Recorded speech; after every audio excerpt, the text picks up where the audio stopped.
Welcome. Good evening, everyone. I'd like to welcome you to the Circular Economy Resource Hackathon, brought to you by Plus Alliance, powered by UNSW founders and the RISN Incubator, hope I said that right, at ASU. We'd like to start by paying our respects to the Bedegal people of the Eora Nation on whose ancestral lands we currently stand. We'd like to pay our respects to their elders, past and present, as the custodial knowledge keeper of this place. My name is Will Siddle. I'm from the Sustainability Unit in Estate Management here at UNSW. I joined the university in January, and one of our main priorities for this year is developing a new environmental sustainability plan. So we've been doing lots of surveys and forums, interviews with staff and students, and one of the issues that's come up really consistently has been around waste, and especially single-use plastics. It's the really key day-to-day issue for the UNSW community, and also a massive issue for Australia, as a whole right now.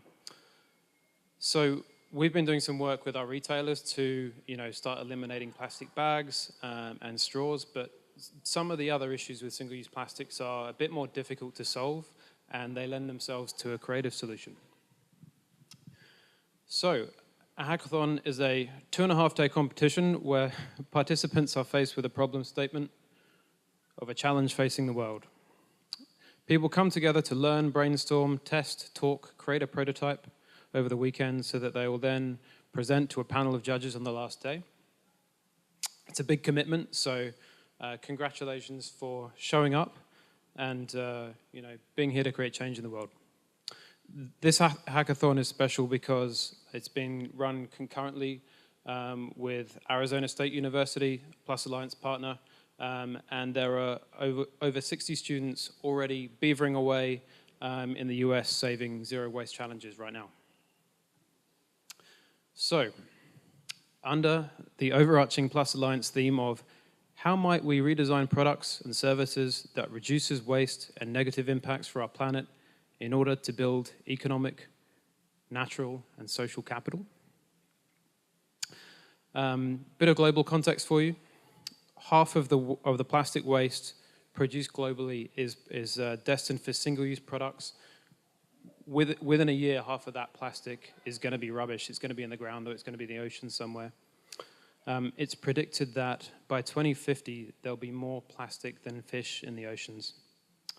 So by 2050, I'll be an old man, but I've got a 10-month-old son, and he'll be 32 in 2050, so I don't want him to grow up in a world where there's more plastic than fish in the ocean. Some more facts for you. Recent Greenpeace analysis found that Australians alone use over 9.7 billion single-use plastic bags. That's about 40 each every year. And figures from The Guardian reveal that 1 million plastic bottles are bought around the world every minute. Many of those bottled water, I'm sure, one of my personal bugbears. So UNSW has channeled our hack efforts into solving this global problem. How might we, take a deep breath for this one. How might we use the latest advancements in science technology to transform the global plastic waste, I think that should say epidemic, and create sustainable products and practical solutions to eliminate, reduce, recycle, or reuse plastic waste to clean up our planet, protect our ecosystems, and human health?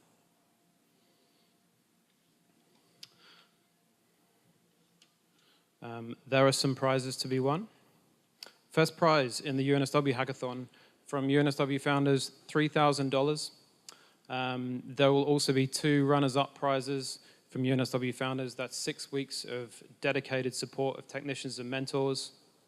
There is also a sustainability prize sponsored by the Sustainability Unit.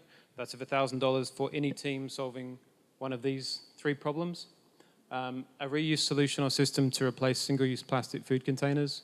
Any other measure that supports our objective of eliminating single-use plastics from campus, or an app or some kind of other communication channel to help bring about sustainable behavior change. So it could be through gamification. And there is also a ultimate prize for the winner of both of the hackathons here at ASU. From Plus Alliance, that's $2,000. And the winning team of each hackathon will be judged by an international team for an overall winner. Now, all teams will have access to a Coach and Connect session following the hack. That is, I believe, next Wednesday, 24th at 12 p.m. Here at MCIC. The judges will be judging on innovation, impact, implementation, presentation, structure of pitch, and delivery of pitch. And the judging will take place this Sunday, 5:30 p.m. For those keen to know the outcomes from the weekend. So that's enough from me, I'm sure you'll agree. I'm going to hand you over to our partner director, Vinita Channan of Plus Alliance, who's going to tell us more about the partnership. Thank you very much. I'm not going to take up too much of your time because I think we need our keynote speakers to break down the problem statement further for you guys. As Will mentioned, I'm the director of the Plus Alliance here at UNSW, and we're very excited to be hosting or sponsoring this event. Primarily because this kind of event, the hackathon, embodies the mission of the Plus Alliance, which is collaborating to solve global challenges facing education and society. For those who don't know, and Will mentioned a little bit, the Plus Alliance is a major UNSW strategic partnership. So our partners are King's College London and Arizona State University. I'd like to thank, before I move on, thank the MCIC, the Ryerson Network, and Megan Tapia over there, the judges, the keynote speakers, and all of you who've come in and offering up your weekend to participate in this. Sustainability is a key theme of the Plus Alliance, so this is absolutely fantastic. Some of the things that we've done to date in the Plus Alliance is set up online education exchanges across the partners. So we've had about 100 students go across Plus Alliance partners on online exchanges. We've launched UNSW's first fully online undergraduate degree this year with Arizona State University. And the Alliance academics and researchers have generated over $20 million in research funding across the partners. So I won't say more. Excited about the possibilities that this collaboration brings, and congratulations again. Thank you. Thank you very much, Laura. And I'd like to, of course, thank Vinita and Meg for this incredibly fantastic, amazing event. I'm just blown away. Just listening to all the things that you guys are about to do, I'm super excited and looking forward to hearing so much more on Sunday night, I guess, when the judging happens. So I really want to thank, of course, both MCIC as well as Plus Alliance for inviting me here today. I have to share my experience when I did visit, of course, the Plus Alliance event last year in London. And I have to say it's been absolutely inspiring to just see that so much is happening through collaboration. And I think this is really what you will find here is within your teams, listen and learn from each other and collaborate. And, I guess for all of us, that's what this is about, ultimately.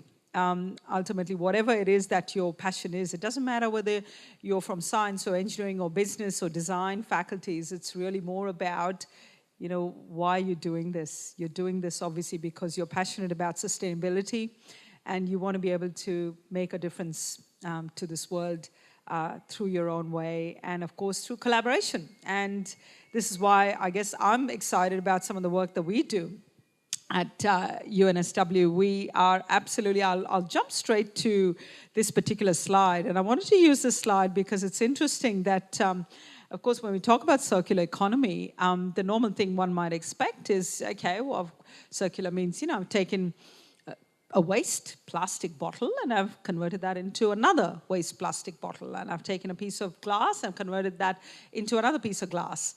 But the reality is that not all recycling solutions and sustainability solutions are ever that easy, isn't it? Because if they were that easy, we wouldn't be putting away all that waste into landfill. All the horror stories that we hear around how much waste ends up in landfill, not just here in Australia, but worldwide. I'll pick up on something like electronic waste. The world is actually putting away something like 40 to 50 million tons of this waste every year into landfill. So you've got tremendous amount of resource there. And you might say, well, does it really matter? Because, I can just go and buy another phone, or I can just go and buy another laptop. But the realities are that the resources that go into making these devices for all of us is limited. And of course, it's not just about that, isn't it? It's also about the fact that if ultimately we're going to depend upon mining our cobalt and all of these types of resources that we need in making the products, then we've got to ask the question, is it really all that straightforward? Are we actually able to even mine something as simple as copper, right? Because you might go, well, copper, isn't that sort of the base metal that's just about there everywhere? So even availability of something as simple as copper that's there on our circuit boards is not that straightforward, because it means someone has to mine copper. And in many parts of the world, of course, mining these types of metals is not easy because, one, they might be located up in the mountains somewhere. They might be present in a form where the concentration of these elements, like copper, is not that high. So you might say, okay, well, so therefore, is waste actually, recycling waste is actually a better option? And you might think, well, okay, why would recycling waste be a better option compared to going and mining? Because, usually when we start talking about these things to most people, everyone goes, oh, well, but it's a waste, it's not going to give us good quality material. And, that's kind of ironic, because actually when you think about mining, what you're really doing is you're mining resources where the concentration of those elements can actually be quite small. So if you actually were to compare copper, or the concentration of copper in a really decent mine is about 1%, maybe 1 to 2% in a really good ore, right? But then you ask the question, okay, what's the concentration of copper actually in our circuit boards? Anyone want to have a guess? Like if the concentration of copper in ores is about 1%, what do you think it's, you guys have seen your circuit boards, or you've seen pictures, and I'll throw one up. Anyone want to have a guess as to what could well be the concentration of copper on those circuit boards, right? And there are different types of circuit boards. Those of you who have seen it more carefully, you've seen, there's layers of copper in there. And then, of course, there's tin as the metal that's, used as a solder. And then you've got all the components on the top. So the typical circuit board. But any idea as to what the copper concentration might be on the circuit boards compared to a baseline of 1%? Is it more? Anyone sort of think it might be more on our circuit boards? Yeah, I'm getting a few nods. I'm getting a hand up. Yeah? Ooh, I like that. Who wants to say that she's right? Anyone want to guess that part? Come on, you gotta be a bit bold. I think she's actually pretty close. She's on the money, Spot on. And thank you so much, Quinn. That was amazing. I don't know how you just sort of picked up a number and said 20, but that's incredible. But I guess this is the point, right? Whether it's 10% or 20%, the point about that is that it's 10 to 20 times more copper present on a circuit board. So you look at actually, why I've drawn all these various circles, and it's interesting we're talking about circular economy. The fact is that not all solutions are obvious to begin with, right? Because one of the first things you think about is, oh, it's an electronic device, right? Okay, I'll just sort of make another electronic device. But maybe you might be producing some metal alloys, like for example, if you had copper and tin as a metal alloy from the circuit board, and you might have a little bit of leftover nickel. You might say, well, you know what? I might make an alloy where there's a combination of copper, tin, nickel. So for example, a cupro-nickel alloy. And where the nickel might come from, in fact, a lot of our batteries, right? Nickel metal hydride batteries.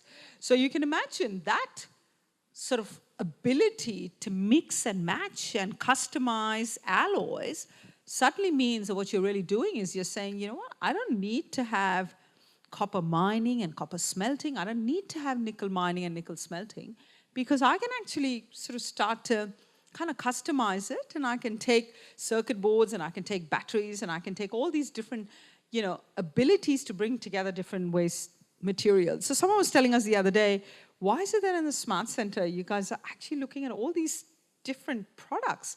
And my sort of simple answer is, well, actually, they're products that we all as human beings use. I mean, that to me is a simple answer.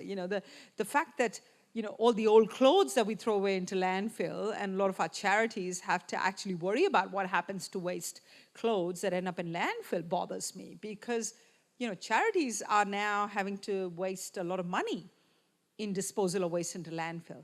So interestingly, when we talk about sustainability, who would have thought that we would actually end up affecting how charities work? Because suddenly you've got charity bins where you've got people throwing away waste textiles as a way to say, this is fine. But then, no one thinks about the fact that the clothes that can't be used actually have to be disposed of. And someone has to pay the ultimate price. And sadly, in this instance, Vinnie's and Salvo's and a lot of these charities actually end up paying a heavy price. And I don't know if you guys might have heard that in the news, but millions of dollars are wasted. So, this is why when you look at the circle, for example, in the middle there, where we sort of look at, textiles and food packaging. Have you ever wondered about your humble chip packet? You look at your chip packets and you go, right, okay, so it's got metal on the inside, it's got plastic on the outside. So the chip packet sort of is like one of those things where, the plastic guy goes, wait a minute, don't give me this contaminated chip packet. Why is it contaminated? Because it's got aluminum on the inside, right? But if you think about it, that's kind of ironic, because aluminum is a really valuable metal.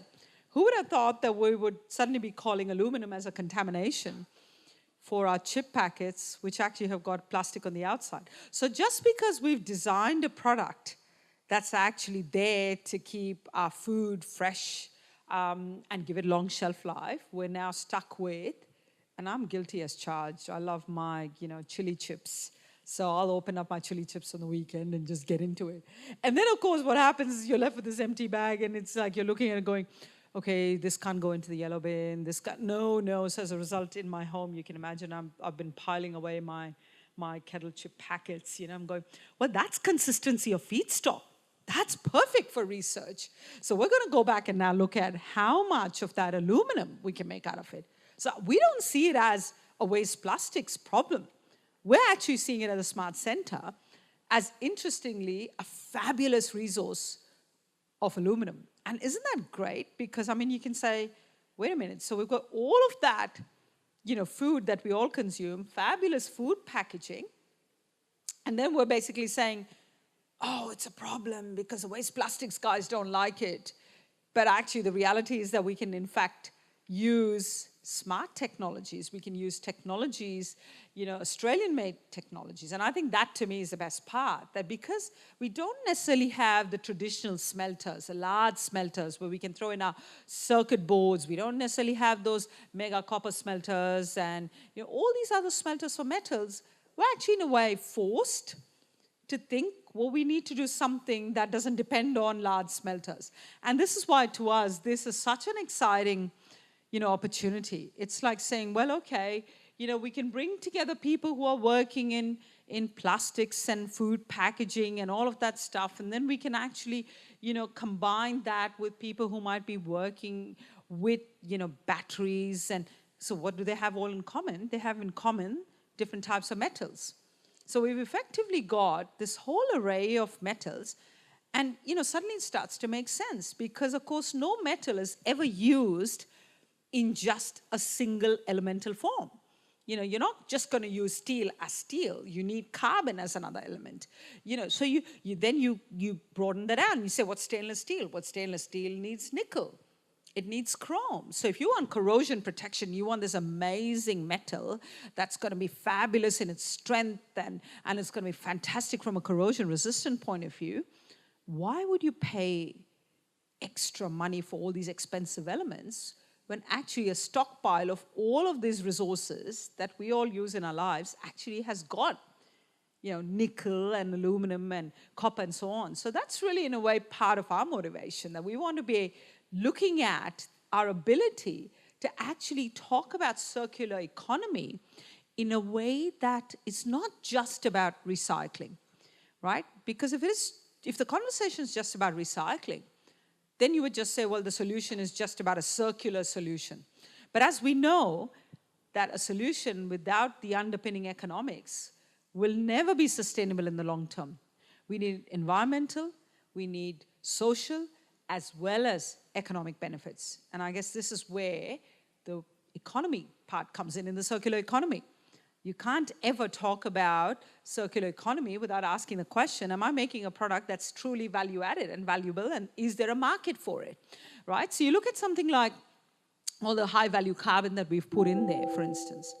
You might say, well, okay, high value carbon, who uses that? And, where are we going to get all that high value carbon? And in fact, in Australia, we hardly make that, even though we're big users, whether it is in pollution control, odor control, water treatment, all of these sort of everyday industrial products, and we don't make it, we actually import it. And if I actually said to you that a lot of these waste plastics and a lot of materials that come from bioresources, they're actually rich in carbon, and you can actually make them into fabulous carbon-bearing materials with high surface area, because remember, you need very high surface area if you're actually going to use that surface area to absorb your pollutants, for instance. Then you can actually ask the question, should I be paying that much money to somebody somewhere else in the world to make it?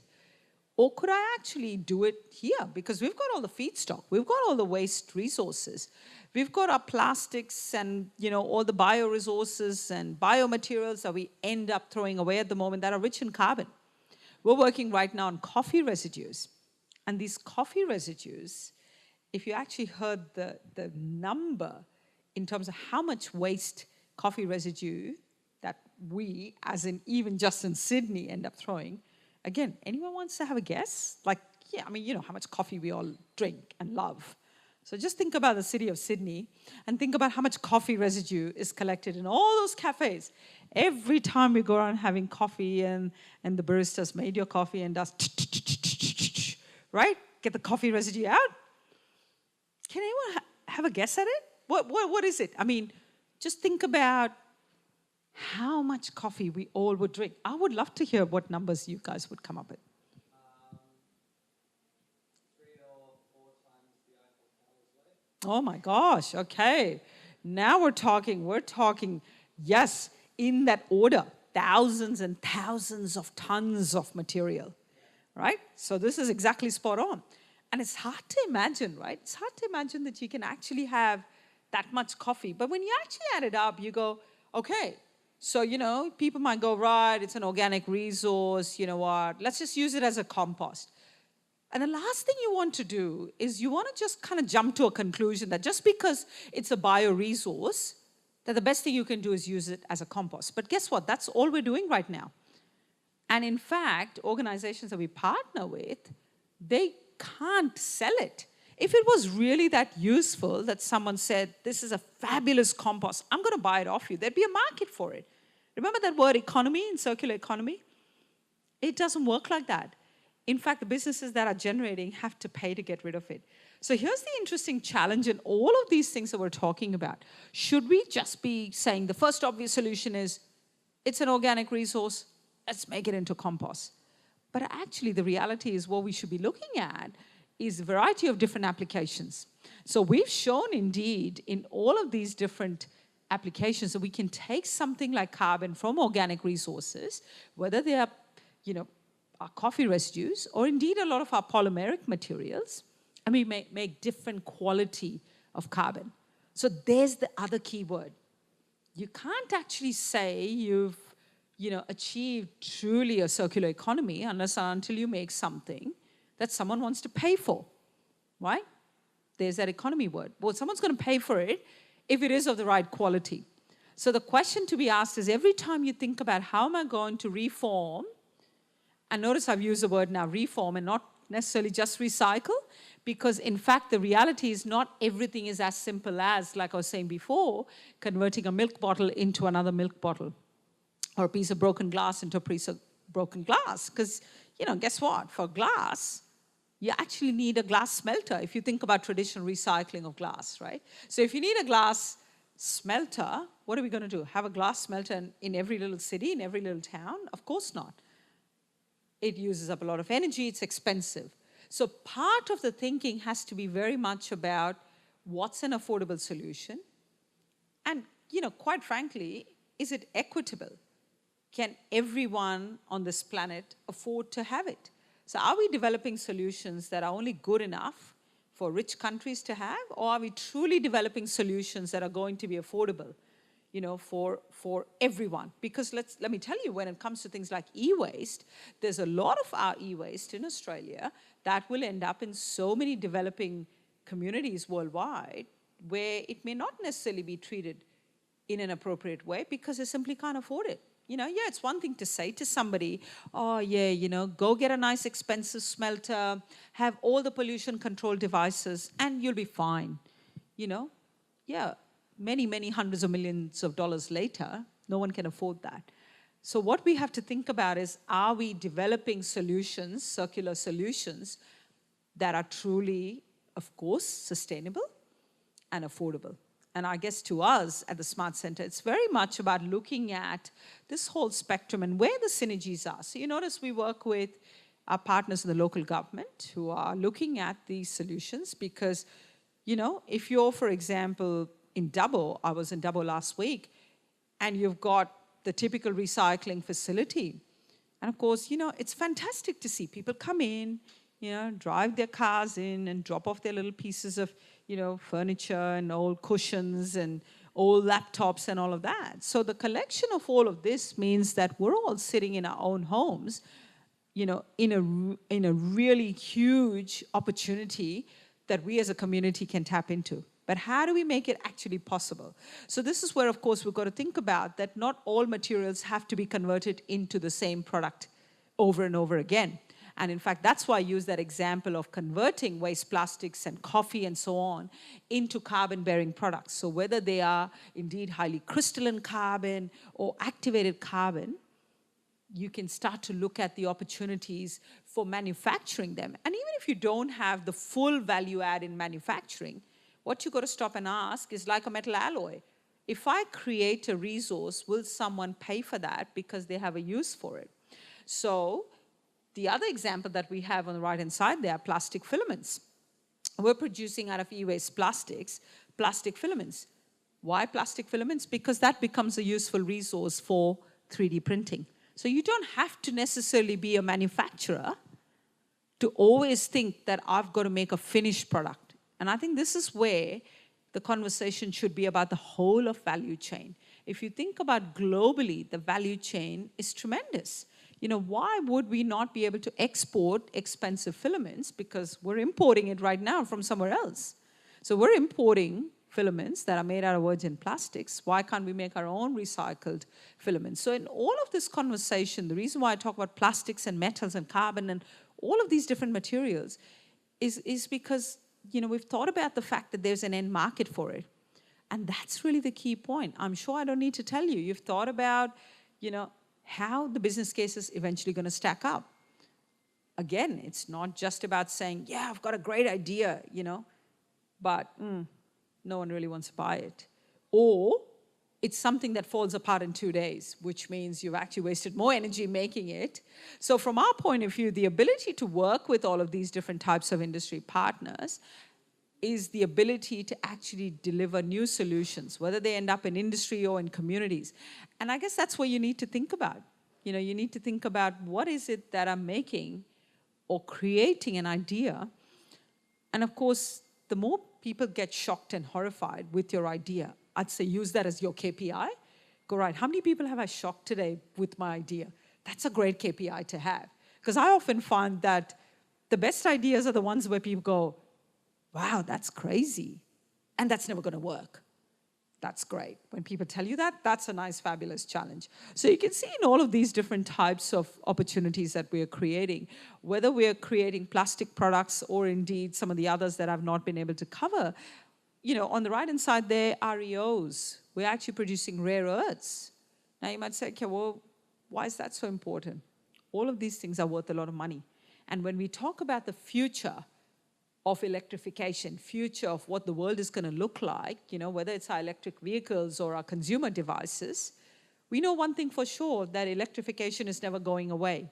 So you need to think of not just the electrical and the electronics and all the digital systems and hardwares, you need to think about the whole infrastructure that goes around it, right? Let me give you a simple example. Someone was telling us around some of the electronics that they put into an application. The typical plastic casing that they put around it is now no longer good enough to actually tolerate the amount of heat that's produced.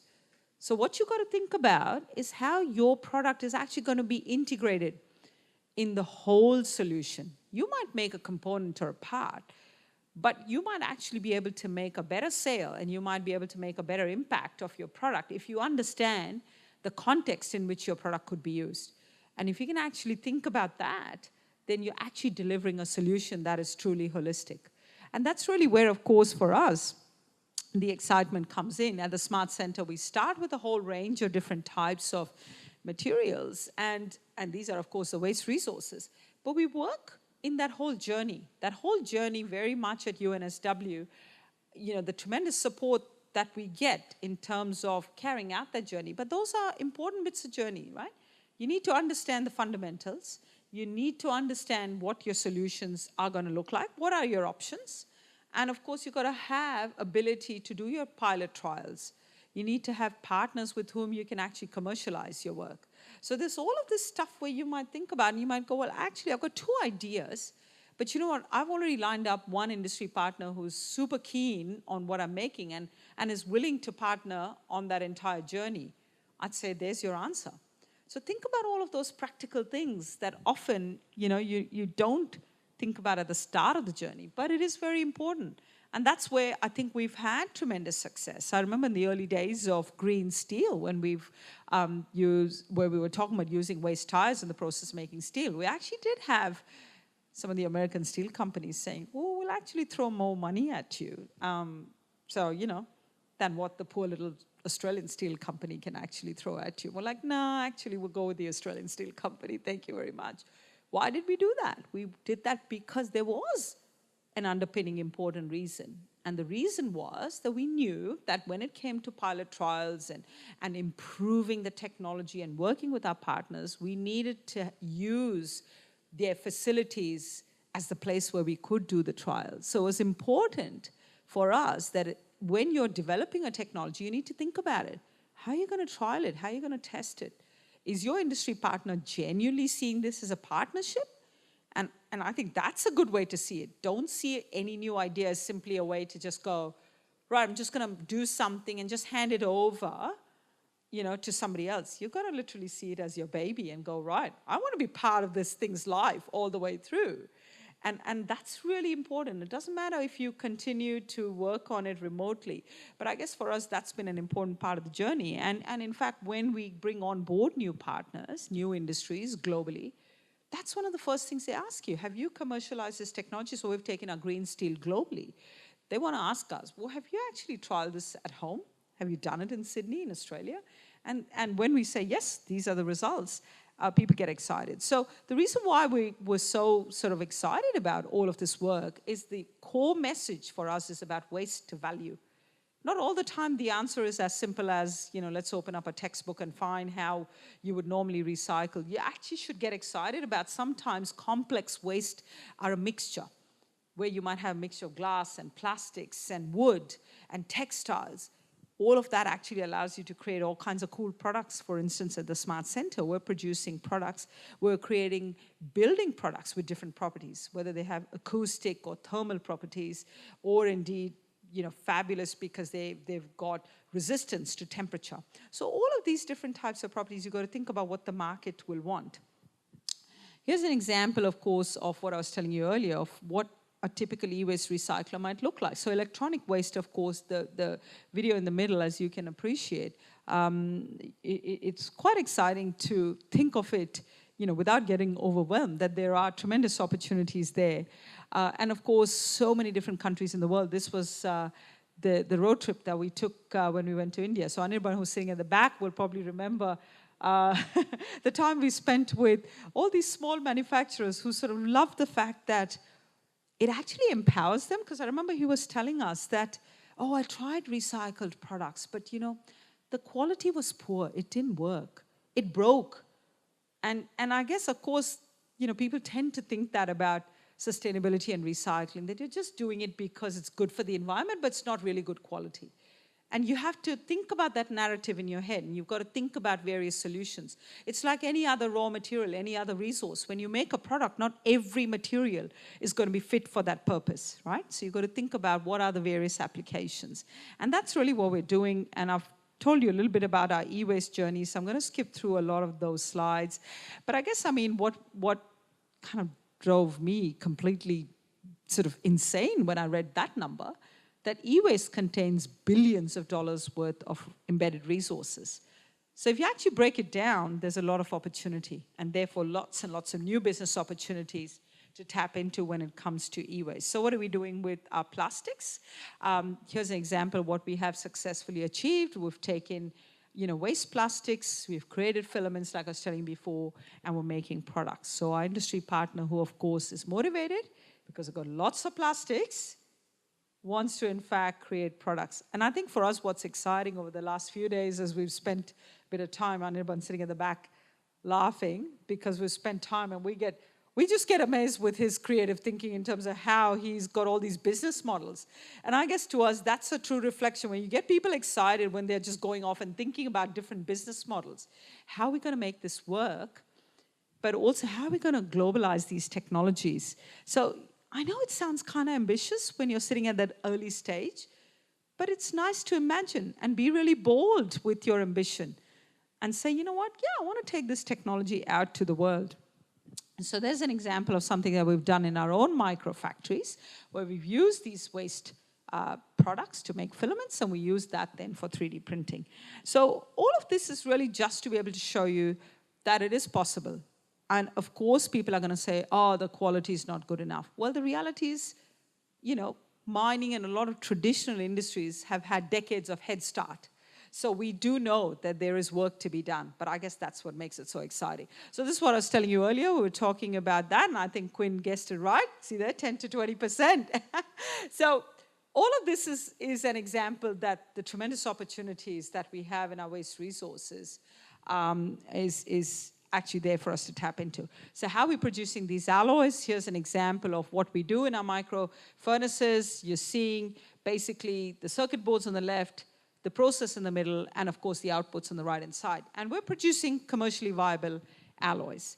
So all of this is really just to indicate that it is possible to actually create small-scale production which are sustainable. Why they're sustainable? Because one of the key things we're taking care of is we don't have to transport waste over long distances. Imagine if you had to always transport waste over long distances. Well, that kind of kills off sustainability, doesn't it? So you want to actually deploy a lot of these solutions in a way that it is about doing things locally. And so thinking about business models and how all of this is going to work in practice is actually very important at the start. So here's an example of what our microfactory looks like from the outside. And I understand you guys are going to be coming in and having a look at it tomorrow evening. So I will not steal away that excitement from you. And I'm going to probably leave it at that, because I'm conscious of the fact that I've probably gone a little bit over time. So I'm going to just finish off by saying that it's for us. I'll skip through a lot of these slides. There's probably some pretty exciting videos in there. So I'm going to go just straight and show you a lot of these cool videos. So here's an example of a combination of glass and plastics, and we're creating all kinds of alloys out of waste glass that comes out of our cars. So if you think about automotive waste, there's another untapped resource. Yeah, we recycle the steel, right? So, but there's still 10, 20% of waste, plastics, and glass that is available to us. And think about when we start to actually look at what comes out of electric vehicles. There's another interesting dimension there, batteries. So we've got a whole range of possibility, and that's really where we're preparing ourselves for the future. There's an example of how one of our new technologies on isolating rare earths. So we've taken magnets from hard drives, and we've actually shown that it's possible to actually isolate rare earths And so think about the potential. Think about what is achievable in small, tiny micro factories. So, just because people are used to thinking about conventional large-scale production doesn't mean that you can't challenge the conventional wisdom. And I guess just to be able to finish off finally, just to be able to say a little bit about why we think that a lot of these new solutions, of course, the time has come. And we're going to be driven by sustainability. We're going to be driven by the desire for societies to be respectful of our environment, to be respectful of the fact that, everyone needs to be part of a sustainable future. And everyone needs to, of course, have safe and sustainable technologies to work with. So thank you so much for having me here today. Thank you.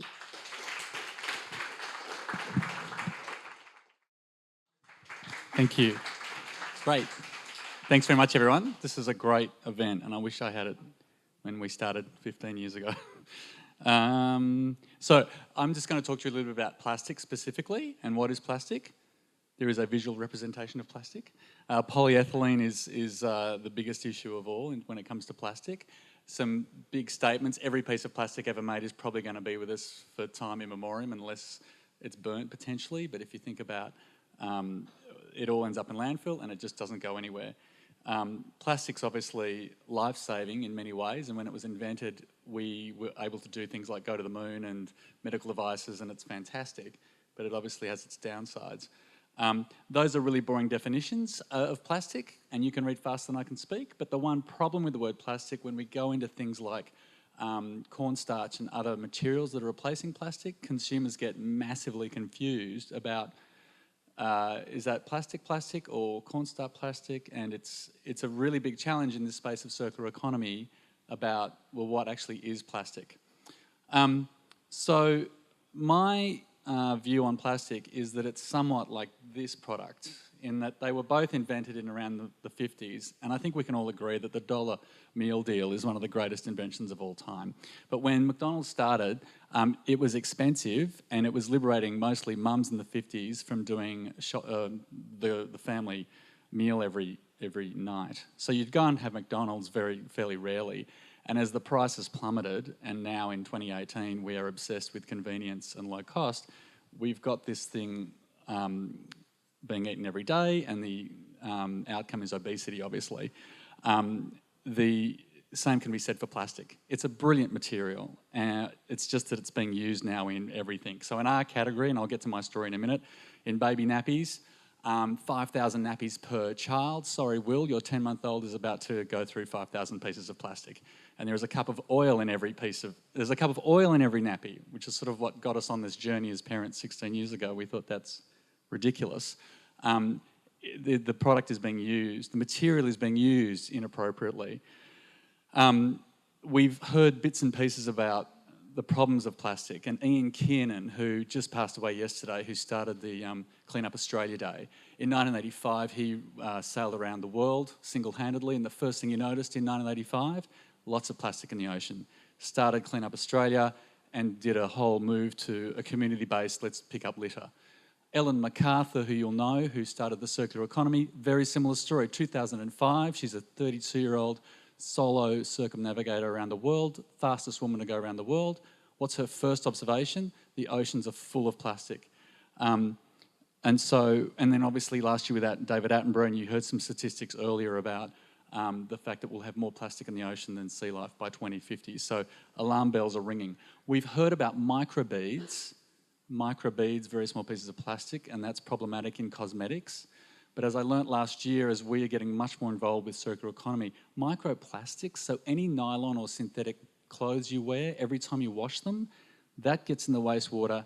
That's a huge problem. It's sort of mind-boggling how we were making hamburgers, and not really, that's a mixed metaphor, but do you know what I mean? Like, plastic was a great idea, and now we've just taken it to the nth degree.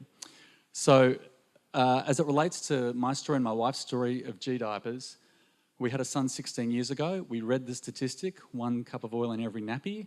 At the time, I was doing a master's in Japanese sociolinguistics at this university, and I think we can all agree that the way to the C-suite of a nappy company is to be a Japanese interpreter. It's very linear.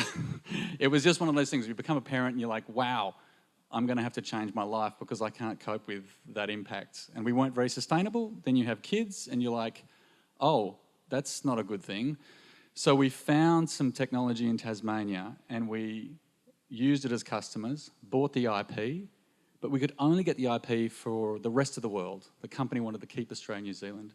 So we moved to America and with a 2-year-old, and we were about 10 months pregnant, and we raised capital and launched over there. And the product, so this is a horrible thing, but our nappy's in the middle, and you can see, and there is 2 plastic nappies either side, and after 53 days in compost, it's gone. And after a year, those 2 are still there. And those still will be there in another 500 years. So that's the fundamentals of our version 1 product. So that product in the middle doesn't use plastic. We use a viscose rayon on that one.